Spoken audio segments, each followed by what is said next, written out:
औज़ुबिल्लाहि मिनश्शैतानिर्रजीम बिस्मिल्लाहिर्रहमानिर्रहीम अल्लाहुम्मा सल्लि अला मुहम्मद व आले मुहम्मद।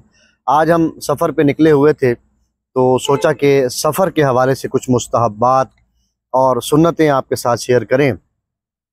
इमाम जाफ़र सादिक़ अलैहिस्सलाम से मरवी है कि जब तुम सफ़र पे जाने लगो तो घर के अंदर 4 रकत नमाज अदा करो, दो दो करके। अल्हम्द के बाद दोनों रकतों में यानी दोनों नमाज़ों में चारों रकतों में सूरह तौहीद यानी कुल हुवल्लाहु अहद पढ़ना है। और घर से जब निकलें तो सदका दे के निकलें जो इंसान का बीमा होगा। और इसी तरह से जब इंसान सफ़र पे जा रहा होता है तो इस्तिग़फ़ार करके निकले ताकि इंसान बारगाह इलाही में जो है वो बरगुज़ीदा हो और उसका सफ़र बाहिफाजत रहे। और एक रिवायत में है कि अगर किसी को परखना हो, जानना हो, तो उसके साथ सफ़र करो या उसे कर्ज दो या उसके साथ खाना खाओ। तो सफ़र जो है उसे वसीले ज़फ़र भी कहा जाता है।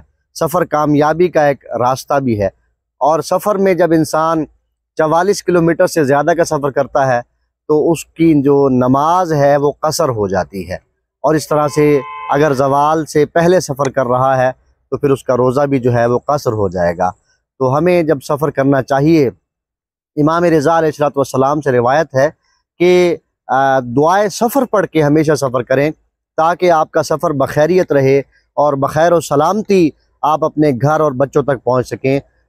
वो सूरह मुबारक ज़ुख़रुफ़ की आयत नंबर 13 का आखिरी हिस्सा और 14वीं आयत, इसको पढ़ना है। वो दुआए सफ़र यानी ये आयत है किस तरह, बिस्मिल्लाहिर्रहमानिर्रहीम सुब्हानल्लज़ी सख़्ख़र लना हाज़ा व मा कुन्ना लहू मुक़रिनीन व इन्ना इला रब्बिना लमुनक़लिबून।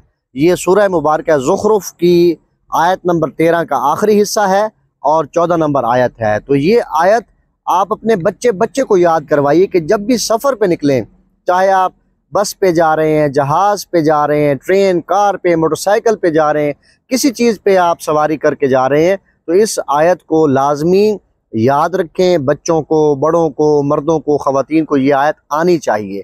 आप बेशक 1 रुपया सदका दें लेकिन सफ़र हमेशा सदका दे के करें ताकि आपका सफ़र जो है वो कामयाब रहे, बखैर और सलामती रहे।